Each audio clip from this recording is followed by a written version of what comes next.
Labadiena, malonu, kad sutikote atsakyti į kelis klausimus. Ar nesušalote dabar? Šalta.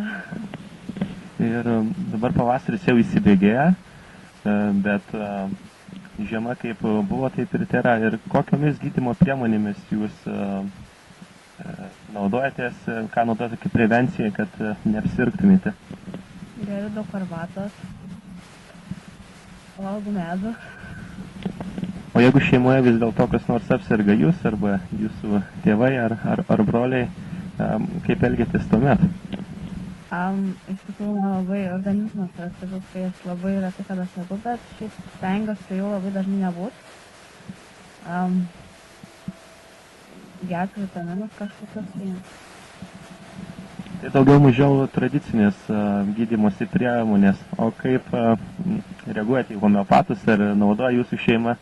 Nes yra visuomet nusistatymas, kad tai yra vaistai, ne vaistai, tai kažkokios tai, nežinau, raganų žolelės ir panašiai.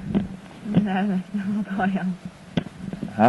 Ir neseniai Kaune buvo atšaukta gripo epidemija beveik prieš savaitę, prieš 6 dienas. Kaip manote, ar tai buvo teisingas žingsnis, ar jisai gali pastumėti vėl į didesnį sergamumą? Ne, man atrodo. Sakė, buvo paskelbtas tas gripo epidemija, iš tikrųjų dauguma tiesiog, nesirgo arba jau buvo prie pasveikimo ribos. O kai buvo jau, jis buvo atšauktas, dauguma žmonių susirgo. Nežinau iš tikrųjų, kaip atsakyti iš tikrųjų. O apsirgę nebijote kreiptis į daktarus? Ne. Tai tada labai dėkoju ir linkiu toliau nesusirgti. Ačiū žinti.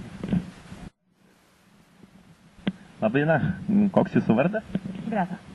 Malonu, Greta. Kalbėsime šiandieną apie rimtą labai dalyką, tai yra šaltus orus ir jo sukeliamas ligas. Ir sakykite, kalendorinis pavasaris jau įsibėgėja, bet šalčiai kaip nesitraukia, taip nesitraukia. Ir artimiausiu metu nežada. Kaip gydotės nuo potencialių ligų? Kokios jūsų prevencijos taktikos, metodai? Turbūt geriausia taktika tai gerinti imunitetą. Tai, pavyzdžiui, valgyti daugiau visokių daržovių, imbieras labai padeda, arba tas su medum, tokiais būdais ir gerinam. Daugiau mažiau tokia klasikinė medicina, patarimai. O jeigu vis dėlto kas nors iš jūsų šeimos susirgate, kaip elgiatės tada, kokių priemonių griebėtės? Šiaip bandom gydytis namų sąlygom, įvairiais tokiais tradiciniais metodais. Jeigu būna prastai, tada kreipiamės pas gydytojus ir žiūrim, ką jau jie siūlo, kokius vaistus. Nebijote ar nevengiate kreiptis į gydytojus, nes dabar viešoji nuomonė apie viešasias gydymo įstaigas yra tokia banguojanti ir prieštaringa. Būtent savo šeimos gydytoją, tai mes labai gerbiam ir mylim, tai pas ją nebijom kreiptis, bet dėl kiekvienos slogos tai nesikreipiam, jeigu jau būna rimčiau temperatūra, tada tik kreipiam. Neseniai prieš 6 dienas buvo atšaukta gripo epidemija Kaune. Kaip vertinate tai? Ar tai nepastumės dar kartą žmonių susirgti ir atsipūsti, atsipalaiduoti, nes orai dar savaitę kitą tikrai nežada atšilti? Epidemijos atšaukimas nemanau, kad įtakos galimybę susirgti. Koks oras bus toks, o žmonės, jeigu susirgs. Dėkojame už interviu. Labadiena, malonu, kad sutikote atsakyti į kelis klausimus. Tai visų pirma, su kuo vienuolikta ir kuo vardu esate? Malonu, Evaldai. Ir kalendorinis pavasaris jau įsibėgė, bet žiema trauktis panašu dar nežada. Ir kokiam prevenciniam priemonėm jūs naudojatės, kad nesusirgtumėte? Aš arbatą geriu. Vis tiek vaikščiau daugiau grynų orų. O jeigu vis dėlto susirgate, kokiu priemonė imatės? Ar nevengiate iš karto eiti pas daktarus, ar bandote kiek įmanoma pats apsieiti? Stengiuosi pats. Daugiau arbatos, medus, viską. Pas gydytojus jau blogiausia atsimė. Neseniai beveik prieš savaitę buvo atšaukta gripo epidemija Kaune. Kaip manote, ar tai negali turėti tam tikros netiesioginės įtakos potencialiam susirgimams ir vėl žmonės nustos saugotis ir panašiai?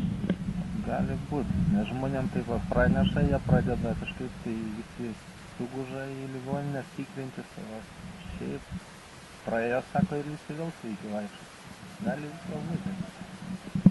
O kaip vertinate homeopatinius vaistus? Tai yra gan prieštaringai visuomenė, ar sako, kad jie nieko negydo? Gydo. Visiems gydo kažkiek tai padeda. Ne veltui močiutės rinkdavo. trečdalį. Labai dėkojame ir linkim toliau smagiai švęsti nepriklausomybės atkūrimo dieną. Labai. Kalbame su Regina Janulaitytė, gydytoja, apie ligas ir jų prevenciją Lietuvoje. Nors kalendorinis pavasaris jau atėjo, bet šalčiai dar nežada traukti. Ir kokiomis prevencijos priemonėmis turėtų vadovauti žmogus, nenorėdamas susirgti gripu ar kitomis peršalimo ligomis? Na, manau, kad kiekvienam asmeniui tai nėra naujiena, kad reikėtų šiltai apsirengti, gerti daug skysčių, sveikai maitintis, daug sportuoti ir vengti šalčių. Jeigu vis dėlto nepavyksta, žmogus apsarga. Žiūrint, kaip apsirga, jei labai stipriai, tai nedelsint rekomenduočiau kreiptis į gydymo įstaigas, o jeigu tiesiog tai yra eilinis peršalimas, tai sakyčiau, kad turėtų nesikelti iš lovos, gerti daug skysčių, o jei tai nepadeda, tiesiog nusipirkti vaistukų. Paminėjote gydymo įstaigas ir visuomenės požiūris apie viešas gydymo įstaigas yra ganėtinai prieštaringas. Ar tai tiesa, ar tiesiog stereotipai? Manau, tai priklauso nuo kiekvieno asmenio skirtingai ir nuo gydytojų. Manau, jeigu gydytojas suinteresuotas savo pacientais, jis gydys ne tik privačiuose gerai, bet ir valstybinėse įmonėse. Ir dar vienas, ko gero paskutinis klausimas, ką manote apie tai, kad prieš savaitę lygiai buvo panaikinta gripo epidemija Kaune? Ar tai gali turėti kažkokios netiesioginės įtakos potencialiai naujiems susirgimams? Mano manimu, kad ne, nes kaip kiekvienas žmogus suinteresuotas savo sveikata buvo, taip ir manyčiau bus, kad kiekvienas prieš tai kaip saugojosi, taip saugosis ir dabar. Dėkojame už komentarus.